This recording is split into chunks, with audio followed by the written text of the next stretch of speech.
in the jury room, like the prosecution is asking us to cash a check. Like they're saying like, "Hey, this is good," but Yeah. they have not given us any of the backing of why we think it's good. You And I was gotta like, say it. This is good. Keep if going. if you owned a small business, would you let this woman cash a check? And I'm like, Oh, knowing that's a what I good. know about her, Okay. no, I would not. Now, if you're not ready, then go ahead and tell me you're not ready. I object to you getting records. You've been intrusive into people's personal lives. In other words, the car didn't hit him, and he wasn't hit by the car. I'm not a lawyer, but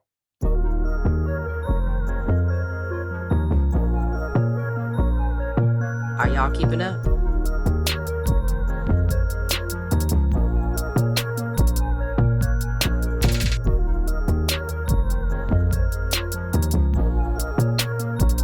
I'm not a lawyer, but The debrief. hello and welcome to another episode of I'm Not a Lawyer, but The debrief. I am Melanie, aka Mel, aka I'm Not a Lawyer, but, and I'm joined by my co-host. Goosebay, how y'all doing? And we are so excited that you've chosen to join us. We are also so excited to tell you about our sponsors. We want to thank our sponsors, and we are going to tell you more about them in the episode. If you're new here, I hope you come back because this is a podcast where we are not lawyers or legal experts, but we talk many times about legal things. Sometimes we have guests, sometimes we talk about cases. We do a ton of things, but today we are so excited because we are going to be joined by a special guest. We love when we have some guests. So this is going to be a good one. Okay, so last week we had a guest on the podcast who was a juror on a murder trial, and she kind of went through her experience where the verdict in that case resulted in a guilty verdict. Yes. And so today we have another guest. His name is Alan Saunders, and he is a sports writer based in Pittsburgh. Cool. And he was a juror on a trial out there, and that verdict resulted in not guilty. And so Oh. we are so excited to have him join us and kind of walk through his experience on that trial. So thank you for joining us. Thank you for being here. Yeah, thanks for having me. Of I am course. not used to this side of things. I have my own podcast. I interview people all the time. I'm not interviewed very often, so I hope I'm okay. I'll be quite a hypocrite if I'm not very good at this. Well, listen, if we don't ask a question that we should ask, it's okay for you to say, hey, you should ask me this, and then just chime in with the answer. Totally fine. Okay. We'll just roll with it. Well, go ahead and introduce yourself and tell the I know, people you where can they give- can find you. Yeah, my name's Alan Saunders. I'm a sports writer based in Pittsburgh.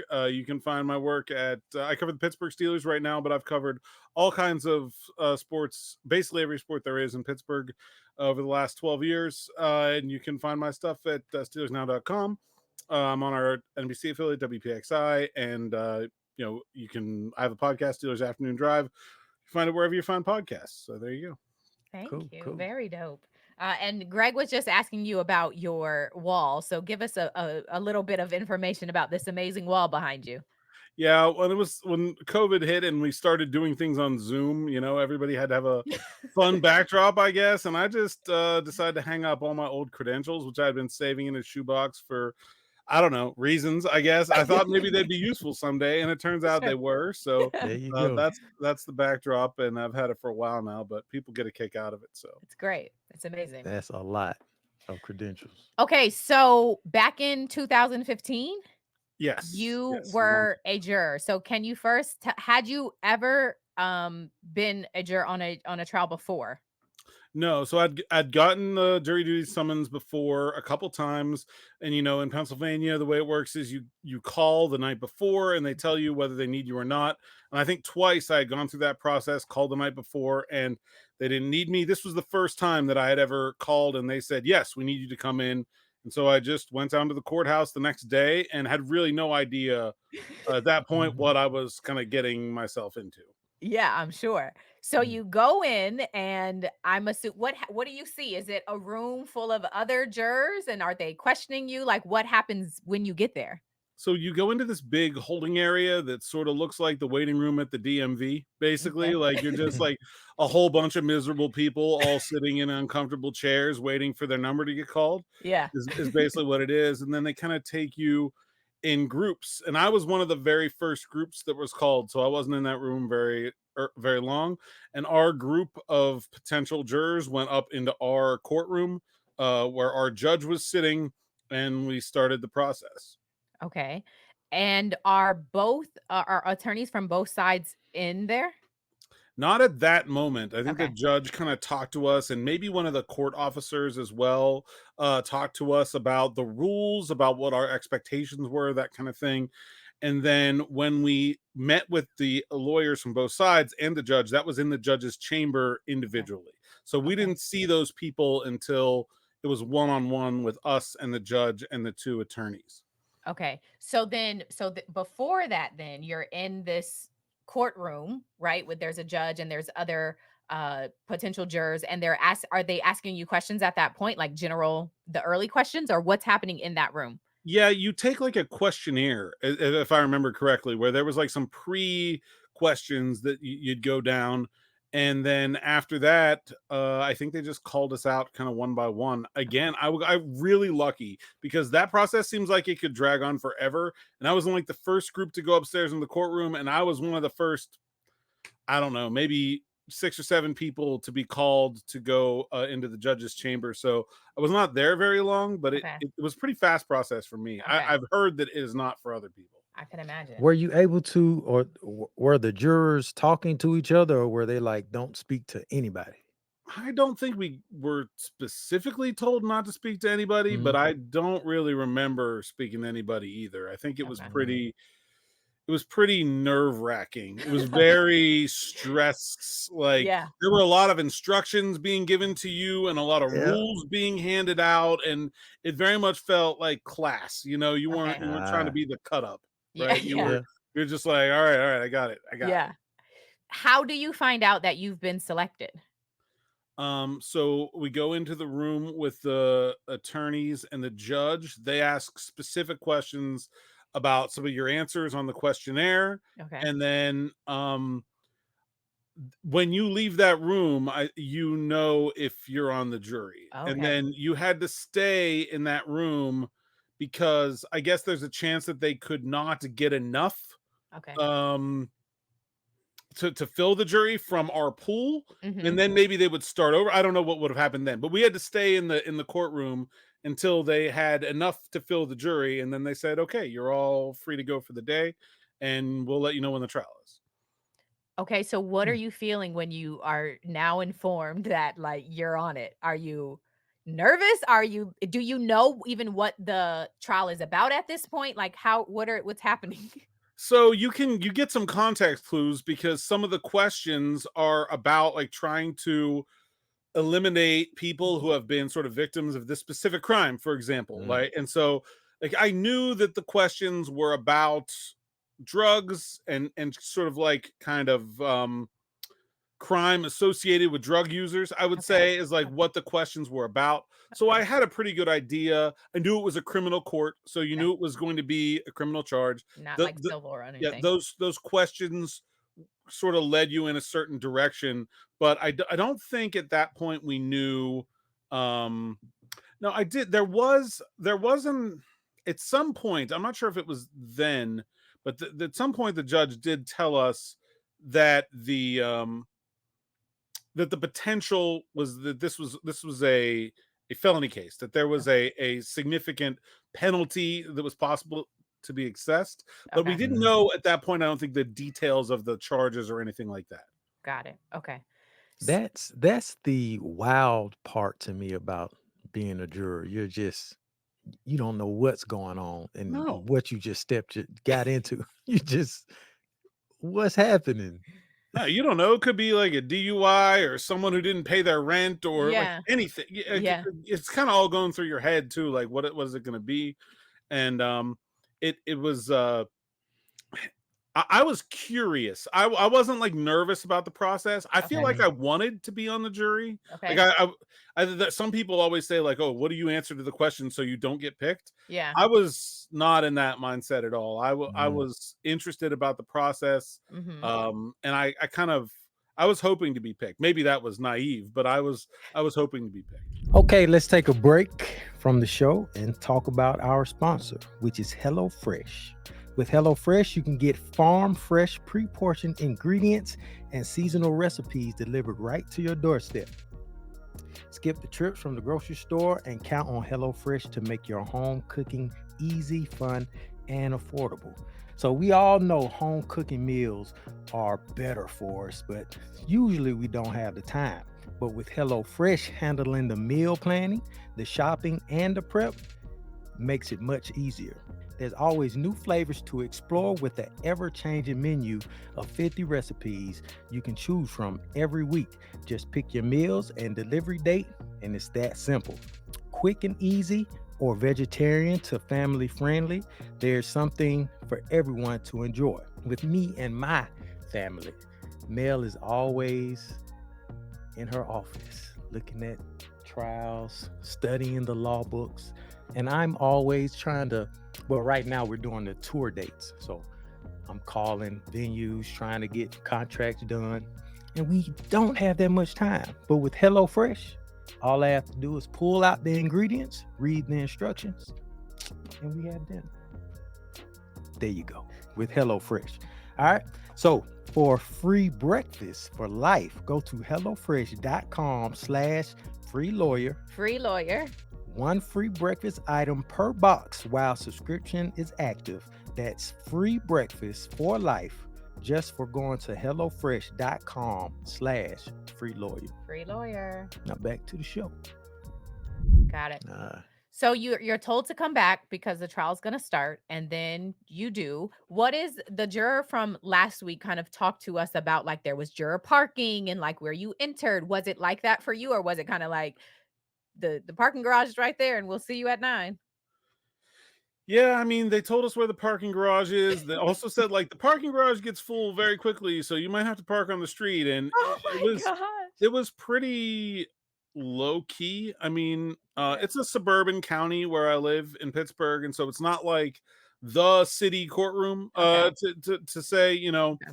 and so I think that probably plays a part into it. Um, we do enter and exit the courtroom in different ways than the guests. Okay. This Okay. was a case that had like some publicity, and so like they definitely it took steps to make sure that we weren't crossing paths with anybody in our way in and out of the courtroom, and that we were like, I remember after the trial reading about things that happened in the newspaper, and I was like, I didn't see any of that because Ah, you know, like we were very much kept separate from everyone else during got the it. proceedings. Okay. Mm. Okay, so trial starts. Can you tell us and opening statements, right? And Mhm. well, even before that, I'm assuming the judge kind of walks you through this is going to be the process, and here's what you pay attention to, here's what you don't. And then opening statements happen, and so you learn about the case. Well, first off, how long was the trial? Short, way shorter than I expected. Oh. 2 or 3 days. I Oh, feel Oh, okay. it was a lot shorter than I expected it to be. okay. I think maybe it was just 2 days. Oh, wow. Okay. It was a very short trial. I was Okay. very surprised by that. When I learned that it was gonna be, you know, a case that was it's equivalent of murder is the charge. It's a drug delivery resulting in death, which is a homicide charge in Pennsylvania. I was sort of like, oh, so this is going to be weeks, you know, and it was Uh-huh. not. I think it was 2 days, Wow. and so it happened very quickly. Um, it was very nerve wracking. You're trying really hard to just commit everything you're getting to memory and to notes, and to try not to forget things, because it is a really like it's crazy that we put so much responsibility on the memory of the jurors, Yeah. because That's what I'd be saying. what you is really you're presented with a barrage of information in a very short amount of time, Yeah. and you're not really an expert in the subject matter in the first place. You don't Uh-huh. have resources where you can say, oh, what does that word mean, or what does Mhm. this thing that you're talking about, what does that mean? And so, you know, like as a reader, I like to I'm a really good reader. I like to read, and I'll process information really well. Like I was the kid in school that, like, in a lecture class, I was like, I don't like this. And so it Yeah. was like the world's most intense lecture class where, like, Mhm. literally someone's life is hanging in the balance of you remembering all the details as they're presented, Yeah. and even like you don't know what's going to end up being important later. And I think Yeah.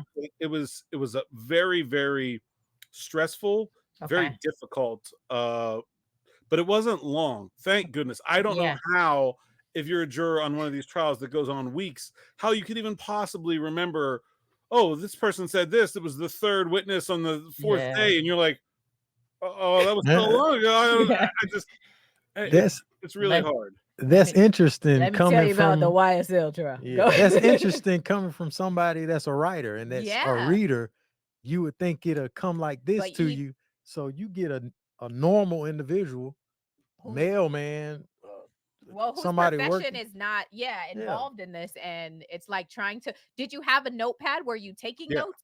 Yeah. I took a ton of notes. I Okay. bet you did. Yeah, I took a ton of notes. A lot of people took notes. Okay. I don't know how you couldn't, but Do they it. don't like, you don't have to. You can, like, there aren't, I mean, in terms of like the way that you're conducting your own process is Yeah. very much up to you. You can not take any notes. You can like sit there and stare at the ceiling and not even really look like you're paying attention Man. Yeah. if you want to. Like, it, there's no instructions for how to be a juror. Yeah. You just have to decide what you think is going to help you the most. It's pretty crazy. Yeah.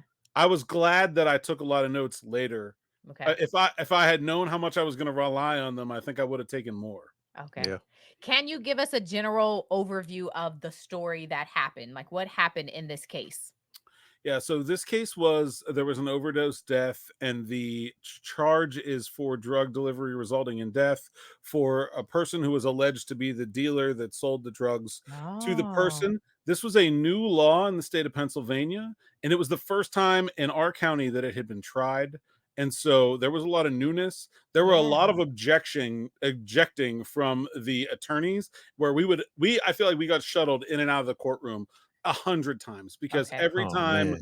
especially the defense attorney would object to something, and then they would get into an argument about what the law meant, and then we had to go. In front of you guys? No. So anytime anything like that would come up, they would stop the trial, the jury would leave, Okay. they would settle it, and then we would come back in. So Okay. there was a whole lot of back and forth, and I can only imagine how much of that happened in like pretrial. There Yeah. had to be a ton of that, and they don't tell us what happens. And Okay. that's another part of it, is that there's, like, when you're watching a trial on TV, or you're watching, Dateline or something, like, they Yeah. say, like, oh, this, or watching a Law and Order is a perfect one. It's like, oh, they threw this piece of evidence out, so we had to do this and this and this. But when you're on the jury, you don't know what they threw out. You Yeah. just know that Mm. there are holes here that don't Yeah. make any sense, and there's no Ah. real explanation for why these things didn't happen, or why you were not explained all Uh-huh. of the parts of the story. And Yeah. so it's very confusing. You're kind of Ah. presented with evidence sort of piecemeal at times, Y- especially, I think, what happened when the defense does get something, thrown out, or withheld, or something like that.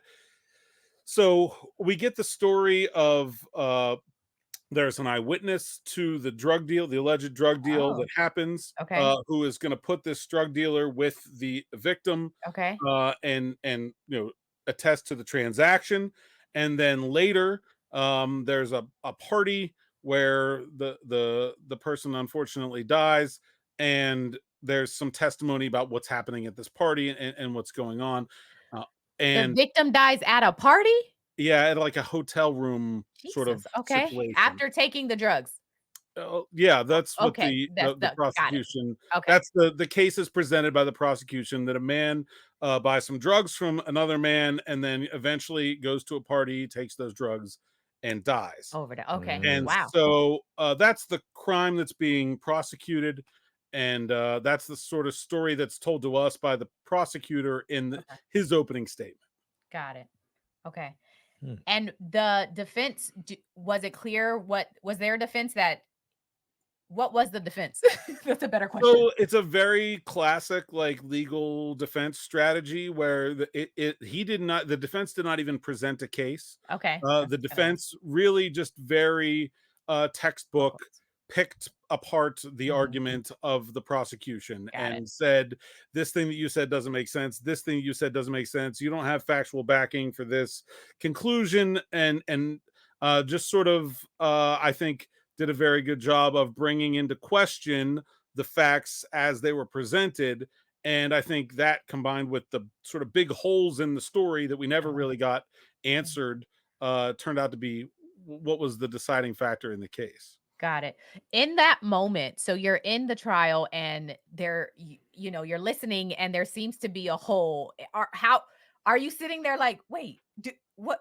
This is not making sense. Like, in the moment, are you processing that something's happened here because this is not adding up? Like, are you wanting to object yourself? Like, explain. Oh my gosh, yes. I wanted to ask so many questions. Like, that is 100%, especially as a journalist, asking questions is my job, to be there. And I'm like, I would do such a better job if you told me this, but you can't. You just have to go with what's said. And there would be infuriatingly, like, they would move on from a subject, and I was like, I felt like we were so close to learning something there. Wait, go back. And they would not. And so you're totally at mercy to the schedule that is set by whoever's presenting the case. And in our trial, was the prosecutor the whole time. So you get their witnesses and their order. Sometimes they're out of order, will bounce around. And that's the other part, is that, like, when you watch a trial show on TV, everything is presented in like chronological or like a sensical order,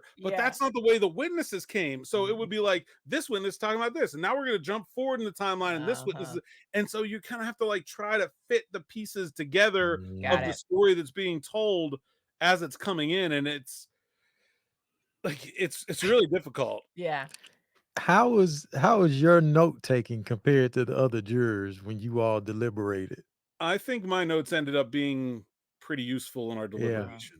I I recall referring to them a lot. There were other people that had good notes too.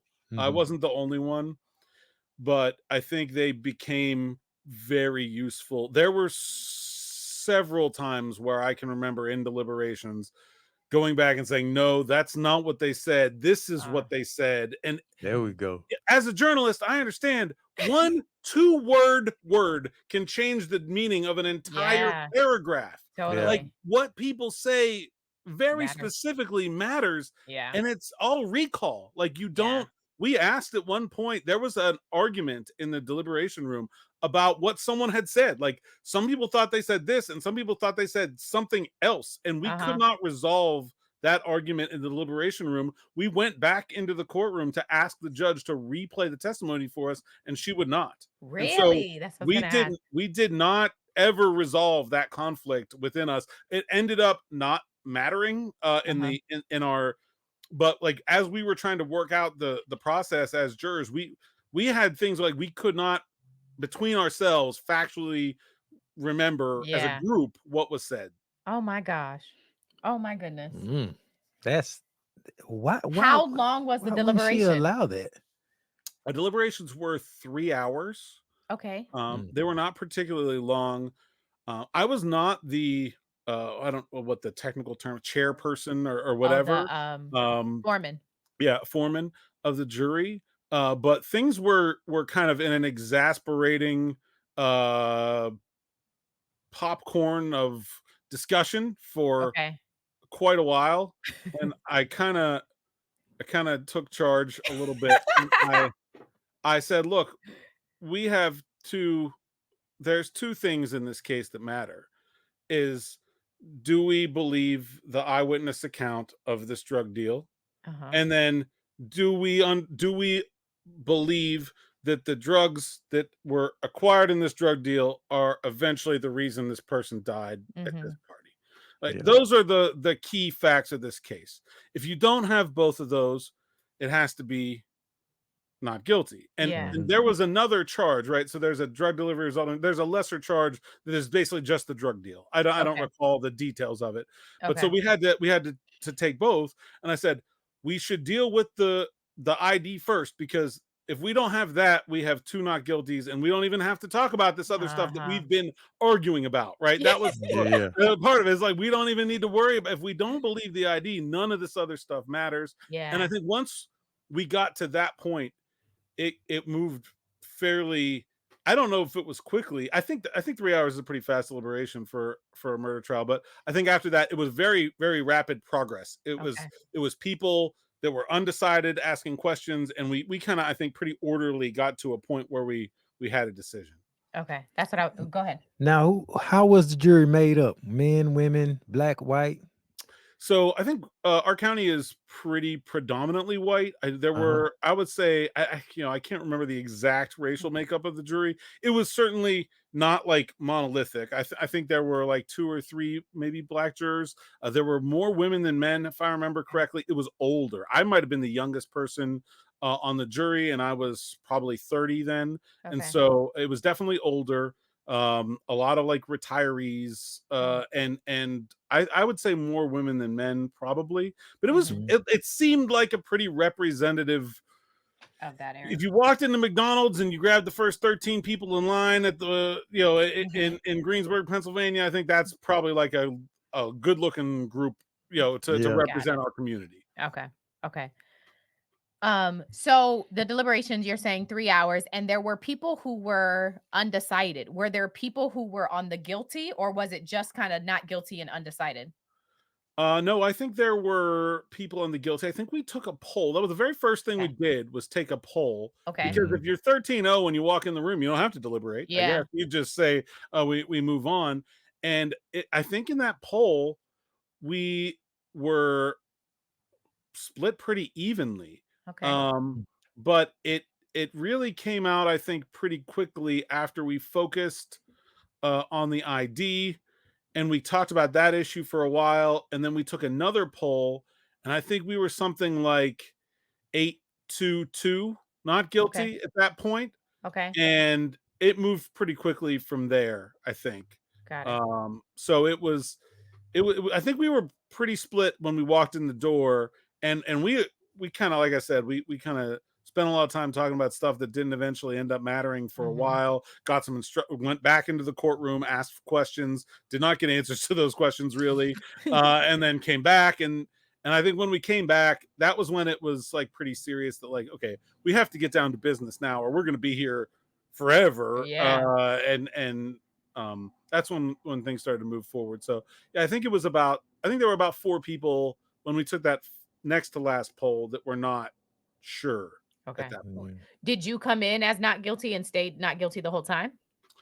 I'll be honest, I came in as very skeptical of being guilty on the murder charge. Okay. I Mhm. think I probably could have been swayed on the other one. Okay. And I kind of put it out there the way I did, thinking, okay, we can at least get some work done. Like, let's get one of these sorted Mhm. out. And I was a little surprised by when I think it was like the framing of it, really, where it was like, okay, here's this person whose ID was presented, and here is what the defense told us about this person. And I don't really think they were a very credible witness. And I think the defense did a Oh. really nice job of showing to us why they were not a very credible witness. Huh. And I Mhm. think when I said it the way I said it, that if you don't believe this ID, we have two not guilties. Yeah. I think that honestly, that sentence like flipped it for some people, because I don't think that that was a very credible witness. And I think a lot of people didn't think that was a very credible witness either. And honestly, at that point, I might have convinced myself. Like, I was just trying to get us organized. Yeah, yeah. But I think that was a moment that clicked for a lot of people that Yeah. said, I don't think I trust her testimony. Interesting. I don't think that that's reliable. And Yeah. so the last thing, we had the judge reread to us the definition of reasonable doubt. Okay. And I think that was also important too, because I think myself, and I would say, we did not take a specific poll on this, but I would say at the very least, a strong majority of the people in the jury would say there was that it probably happened, that he Mhm. Mhm. was probably guilty, Mhm. but that there was the level of proof required was Ah. never met. Yeah. That all we and so Interesting. I kind of talked around it, but like, so for example, I told you about the missing pieces, right? Uh-huh. So, we said there's a drug deal. The witness does not know the drug dealer's name, only knows a street name. right? Okay. Okay, it doesn't and doesn't have a phone number, doesn't have any of this. So at some point, now I'm assuming because we don't get told any of this, the Uh-huh. police do some work and then they put a lineup in front of this Oh, witness, okay.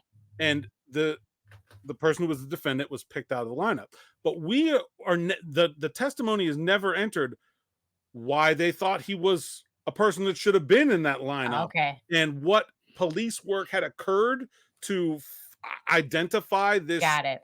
dealer from a Uh-huh. street name was never told to us. So we have this big missing piece of the story.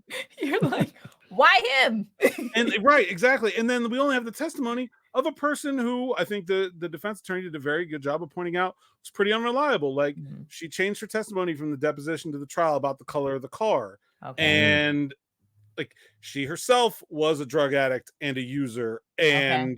And so like how reliable could her recollection be? And Yeah. was being charged for something else and was testifying under an agreement Oh. as part of this. And Yeah. so like Oh, was that impactful for you? Like the knowing that there was there's a deal, right? yeah, Behind her testimony. Did it, that it it was the total package. I don't know Okay. that that specific thing would have done it enough for me, but I think the changing of the story, Yeah. her own drug use and admitted addiction, it makes it hard to believe that person. I Interesting. said in the, you know, in the jury room, like the prosecution is asking us to cash a check. Like they're saying, like, hey, this is good, but Yeah. they have not given us any of the backing of why we think it's good. You And I was better like, say it. This is good. Keep if going. if you owned a small business, would you let this woman cash a check? And I'm like, Oh, knowing that's a what I good. know about her, Okay, no, I would not. you Yeah. And got me on that so one. It's good. and so like I think that's like that's it, right? Like that. And so because of those holes Yeah. in the story, if they had just told us like detective so and so called this informant and he said this, and so that's why we put this guy in, I think we probably would have had Mhm. a guilty verdict. But Yeah. because those pieces of the story were missing, I think we all felt like there had to be a reason he ended up there. There's a lot of coincidences here that don't seem Mhm. that seem convenient, but like the facts of the story were never laid out in a way that was convincing. And so Yeah. I think we think it, like the jury probably collectively thought that he probably did it, but that there was not the burden of reasonable doubt was Mhm. not met. Yeah. I think that you're about to say something. No, go ahead. That's such a good point because the instructions when you hear them, and I'm a computer trial watcher, but when you hear them and understanding, you can feel one way, but the instructions are it's what you can prove. We've all heard it. Yeah. It's not what you know, it's what you can prove. And so when you have to separate what you feel like happened versus Mhm. what has actually been proven and then determine a verdict based on that, sometimes those aren't exactly the same. Sometimes those oppose each other. Yeah, I really think that was the case for us. I think That's so most of us, interesting. and I think the last holdouts in the jury room very much say, "I know he did it," and I think I said, "I think he did it too," but I'm Mhm. voting not guilty because I don't think the prosecution met the standard for Yeah. the charge at hand. And so I think that was a big deal. We talked to the defense attorney. He came into the jury room after the verdict Okay. and he wanted to know why we voted the way we voted. Yeah. He actually had another trial coming up with the same charge. And again, that was the first time Oh, got that it. charge had been tried. So he really was like, what worked? Yeah. And so I think at that point, a lot of people expressed that sort of sentiment that we just did not feel like the prosecution laid out enough evidence. And I think I'll be honest, I think it's probably tough to be a prosecutor right now because of our exposure to Mhm. courtroom Yeah. stuff. We're like, where's the DNA evidence? Where's the cell phone data? Like, why didn't you? Where's the surveillance footage? We got none of this. All we got is the word of one drug addict. That's all. Yeah. That's the best you could do for us. Like, Yeah. and Yeah. I bet if you were on a trial in 1985, that would have been in stamp I know. guilty Yeah. Yeah. gone. But like, I think we now know that there is more out there that we were Mhm. not being told. Yeah. Yeah. Totally. Man, you the number one juror, man. No, this is so That's insightful. It is. yes, the way how you're articulating the way you were feeling and the emotions that were going on, That's good. that's good. Yeah. And no, I wouldn't have trusted a drug addict, somebody switching up their testimony, especially by the color of a car. That's kind of like definite type situation. Um, and being around people that do drugs, I've seen it. They lie all the time. Yeah. So Well, yeah. and a defense attorney being able to point it out, because that's what not all of them do, and not all of them do in a way that's convincing. Mhm. Like there's a way to do it in a that will convince a juror and say, actually, you're right. I don't really believe them. So that's so interesting. But you were saying afterward, so you abstained from getting any information during the 2 days, right? Yeah. Didn't take anything, didn't tell nobody, just kept it all in. You guys go in and vote not guilty. I'm assuming the defendant is very happy. After that, do you immediately go try to research more? Yeah. So, two things happened after we voted not guilty. One was that the father of the victim like started yelling in the courtroom and Really? shouting and had to be escorted. They like very quickly took us out after the verdict was read. Wow. And kind of there was a scene, I guess. The second thing was that we found out that, and I think I'll be perfectly honest, I think of the people in the jury, this really eased some consciences, I think, is Okay. that we found out, which we were not allowed to find out during the trial, that he was currently in the middle of serving 10 years on another charge. The And guy who so was the defendant? the defendant, yes. Oh. And so I think a lot of people that were like, I think he did it, but we did not, Mm, I think people were I think I see. people's minds, you think, okay, whether I think this standard was met or not, like, what if I put this guy back out on the street and then Yeah. something else bad happens? And is that going to be on my conscience because Right. I said not guilty? Right. And I think everyone in that room was like, okay, like, Yeah. Uh-huh. like, okay. Like, I think that was like, I'm certainly not like happy that the young man was, and was a very young man. He was, I think he was 20 years old in Oh the my trial. gosh. Um, I think we were all a little bit. I think your conscience is eased a little bit when you Yeah. say not guilty, but you know that this is a Mhm. person that's going to go free tomorrow and isn't going to go. Like if something else bad happens, it's not just because of you. Yeah, Yeah. yeah, yeah. And so I think that, and then yeah, I obviously read the newspaper the next day and followed the coverage of it, and it was pretty wild. That there was, it was, this is a big deal trial for our area, that Uh-huh. especially with it being this new law, it was being tried for the first time. I think Yeah. it got a lot of attention. Got it. Do you how tall are you? I'm 6'2". 6'2"? I'm just saying you if I see you in the courtroom, then I see you out. I'm like, yes, that's the juror. Yeah. Have you Well, did anybody recognize you or ask you about the case? no, nobody recognized me. I mean, this is really the first time I've talked about it sort of publicly and in Yeah. any Ah, forum. I mean, I've spoken to it, like told my family what happened, privately, but I've never really talked about it publicly. I feel like 10 years is enough time. Yeah, oh Hopefully yeah. that like yeah. bad feelings are gone, Yeah, yeah. but yeah, I was a little concerned, I'll be honest. Like I live in the town where the victim was from. Yeah. Uh, Mhm. and so like when there's this outburst in the courtroom and there's this violence, I'm like, oh man, who's coming for me? Yes. Yeah, Like yeah, who's gonna totally. remember that guy from the jury? Yeah. Thankfully nothing like that ever happened. Yeah. But Mhm. it was a little nerve-wracking at first. I'm sure. I think now, Yeah. it's been a long time, but Yeah. there was a lot of emotion there that day for sure. I'm sure. And Yeah. thank you for even coming on and sharing, letting our platform be the one you share it on. Um, I was going to ask, so you find out, so I'm assuming because you said that you found out afterward that he was serving time in jail already. So he was in plain clothes, not like Yeah. Yeah, no, he he was was in plain in clothes. regular Okay, dress clothes the whole time. got So, it. we Okay. were totally in the dark about what his situation was. Yeah. That's so interesting. And I That's mean, just a so good sneaky, no, man. it's a good point because it could prejudice you. If I you mean, find it out, would, it yeah, would met he would have been found guilty. I think yeah, probably, yeah. Yeah. yeah. I still think it's sneaky, man. I feel like you need to know I know. everything. But it is what it is. That's how I Yeah, feel. yeah. Yeah. But They it they helps. do that for people like me. Yeah, and guarantee you're supposed to have a fair trial. And so if I find out that you are already a criminal, I'm more likely to say you probably did this crime too. When the reality is maybe you actually didn't do that crime. You just did the other ones you did. But maybe you didn't do that one. And everyone has a right to a fair trial. And so that can get really shaky It can, but for in other as instances. much as you could have done this crime, it weighs the same as, oh, he couldn't have done this crime. So it one doesn't outweigh the other. I think our trial was pretty fortunate in that regard, and that we didn't really ever have to consider him. Like Okay.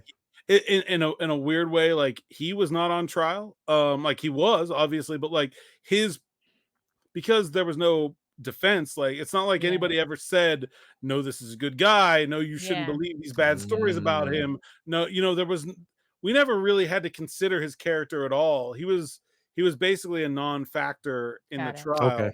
Which is um good. Weirdly, we like very much paid more attention to the personality of the witness who was being Yes. put out there as saying, hey, this is someone with facts that you should believe. And Yeah. the fact that the defense never put him out there in any way, not himself and not anybody testifying about him, I think Mm-hmm. made him kind of it was like a background character for us. I think like Yeah. we didn't even really consider him.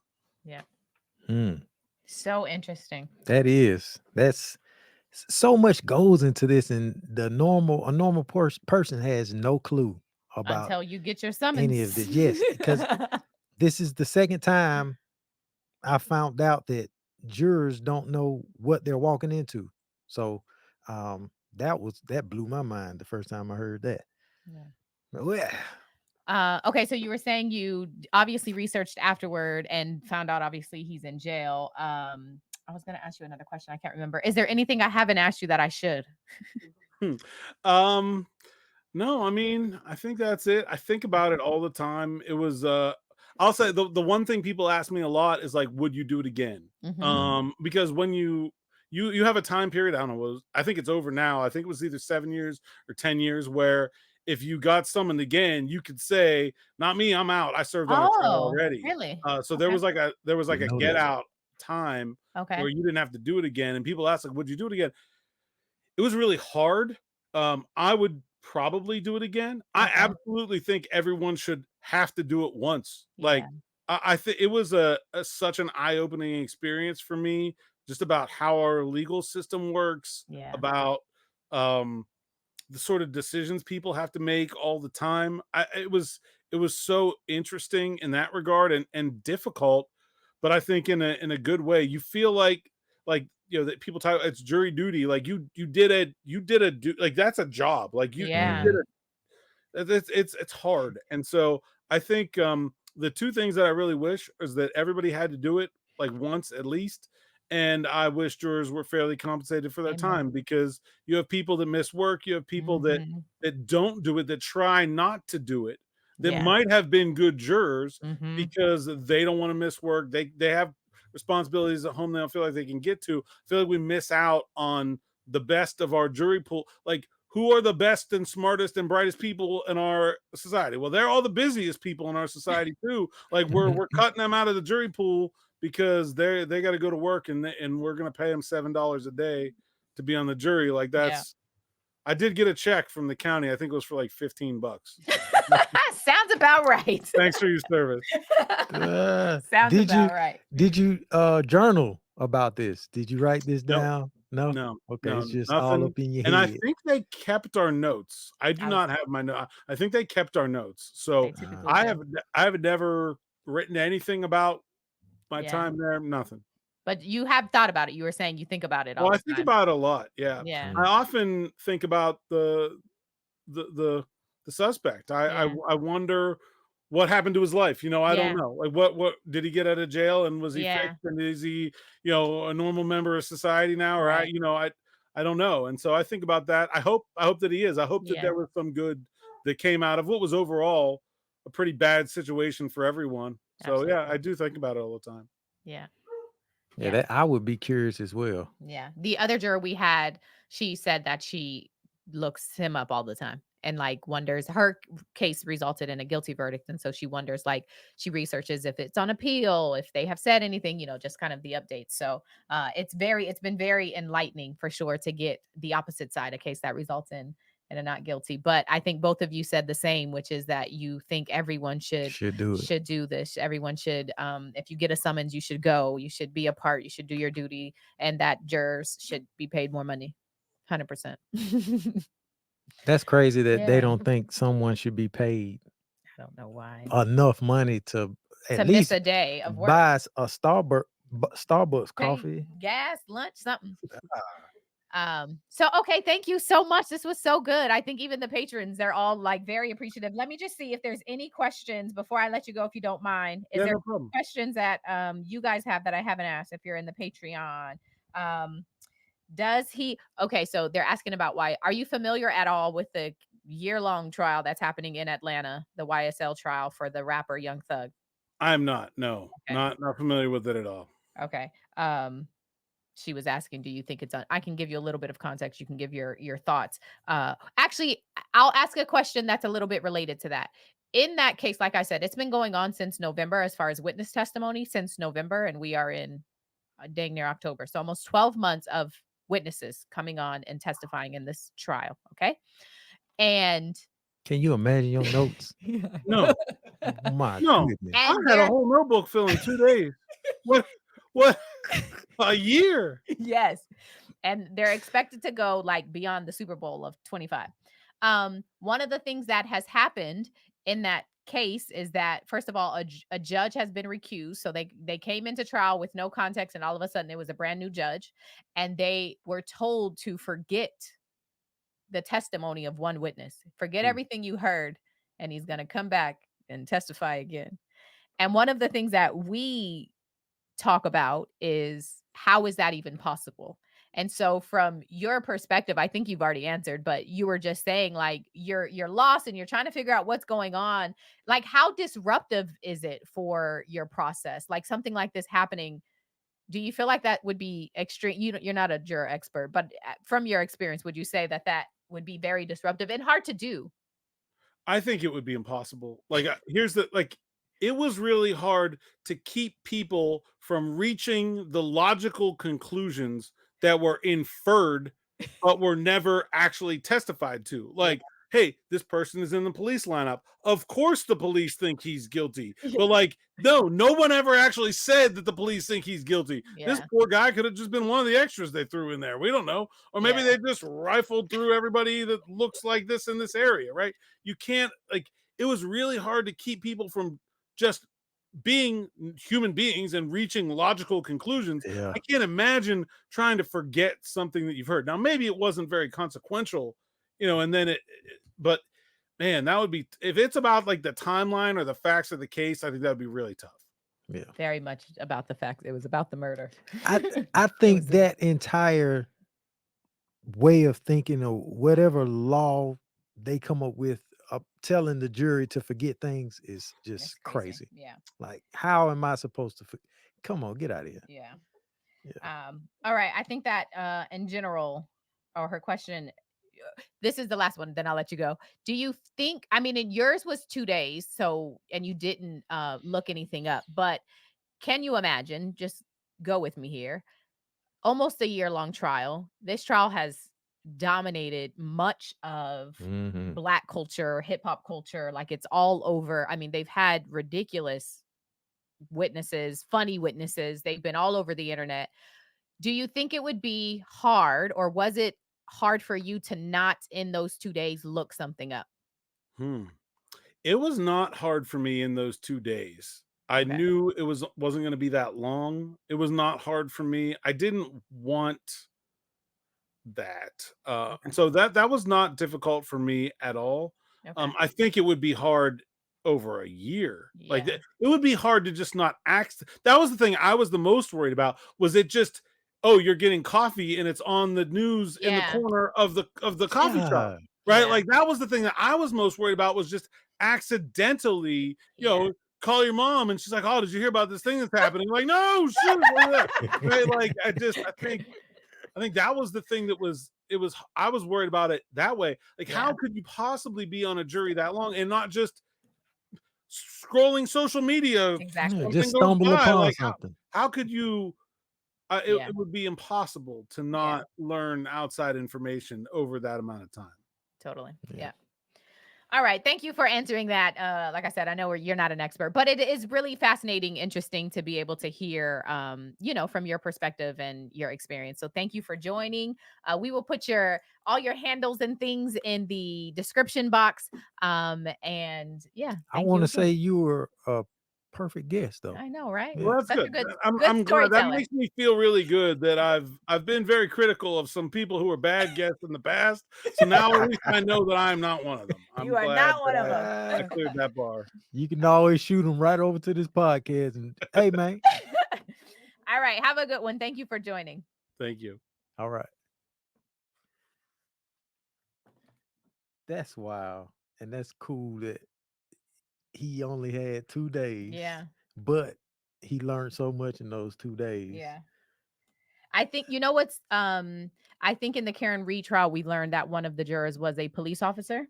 And I think it's just really interesting to hear the different kinds of professions, like the jurors and what their profession are, because even in talking to him, it was not surprising for him to say, I kind of took charge. It's not surprising to hear that. You get that almost immediately. And so being able to understand people's professions and how that manifests itself in a room full of 12 people you don't know, in which a decision has to be decided. Yeah. And the goal is a unanimous one. And so understanding, coming in split down the middle and being able at the end of 3 hours to say, actually, we all agree this is not guilty. I get the way that this works, but like, bruh, somebody let me just sit in. Just be a fly on the wall. For a real deliberation. Yeah, Like, I just want to really. see the progression and see the conversation and see who stands up and who sits down and who, you know what I'm saying? Like being able to see the progression of it.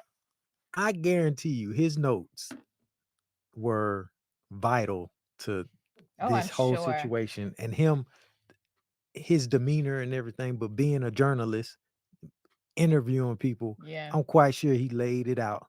And well, I think you're not supposed to see other jurors' notes. Well, I'm quite sure he spoke it. Yeah, sure. But him being a journalist, Yeah. and if any other profession was in there that weren't used to speaking or just being in that type of environment, he probably just opened their eyes to some things. So well, and there's probably, I am in a space like that where it's probably new for everybody. You're almost looking for a leader. You know what I'm saying? You're looking for someone to take charge, someone who knows a little bit about something who that could be useful here. Say something. What was the name you all said? Foreman? A jury foreman. A jury foreman is what? They're like leader. So who designates that? Who picks that? The person? Judge. Or is it they vote? I thought I don't know. I don't know. We're not lawyers or legal experts. So if you actually know, let us know. How is the jury foreman picked? I thought it was the judge, but maybe it is a vote. But so like in the example of Karen Reed, if there really is a police officer in there, I could imagine you're like, hey, police officer, be the leader here. Tell us what to do. Tell us how to get the answer. You know what I'm saying? You're looking for that, someone with more information than you. Yes. The jury votes. Okay. Leah is informing us here that the jury votes for the 4-person. It's not the judge. We are about to wrap up here, but one other thing that I just want to mention is that the verdict in the Young Dolph trial came in. They deliberated for 4 hours, actually. So it was another murder trial. His was 3 hours. Young Dolph, that deliberation was 4 hours, and that was guilty on all counts. Yep. That trial was fascinating. Oh, good. To watch. I did a recap on day 1 and 2. It was testimony on day 3 and then closing on day 4. So it was another very fast one. Day 1 had witness testimony from a co-defendant in that trial, testifying against the actual defendant on the trial. The testimony included testimony from the defendant's brother. Okay. It also included testimony from the lead investigator who had video surveillance. I mean, full on surveillance Mm-hmm. for pretty much everything that they were alleging happened. Yep. And then they also had phone evidence that backed up what they said happened. It Mhm. was so interesting to watch, especially in contrast to a trial like YSL, which again has been happening, going on, witness Mhm. testimony for almost a year, and we are still waiting. Give me a video. The video we saw was so grainy, okay, and that was the murder, and it was so grainy of Donovan Thomas, you can't see nothing. It is just wild to be able to do a compare and contrast between the Young Dolph trial and the YSL trial. The testimony was efficient, it was useful, relevant. It wasn't a bunch of objections. They were not mean to each other. It was wild to have such a difference. Well, the difference is that everybody testifying is telling the truth. Like they're telling on each other. So that's the YSL case. The guys aren't speaking the truth. Well, you know what's interesting, and then we can really wrap up. We won't be here long. But what was really interesting Mhm. is what Alan was talking about. The fact that there is this witness who is a drug addict or has had an addiction, Mhm. who has what else did he say about her? She admitted that She had a and then deal, she had a deal had a deal and and switched up her and testimony. switched up her testimony. Mhm. And so when he was talking, my mind immediately went to YSL, to somebody like Woody. Actually, you Yep. can go with all of the witnesses, but let's take Woody, for example, Yep. who gave testimony 10 years ago Mhm. and has now completely deviated from that testimony, calls himself a liar, Yep. says that you guys are the one that wanted Thug. And so I just said his name because that's what I was trying to use. Mhm. These witnesses have admitted to being drug addicts. Literally, one of them said, "I'm so high right now," while he was literally on the On the stand. stand. Okay. And then you have the witness Quindarius Zachary, who was just on there, like, y'all, he was vibrant on Friday, and the rest of his testimony, he looks depleted. He looks like he needs medication. He talks about being in pain. Yep. So I can't even imagine as a juror that you're able to take anything that they say as credible. I can't imagine as a juror just listening to Alan. Yeah.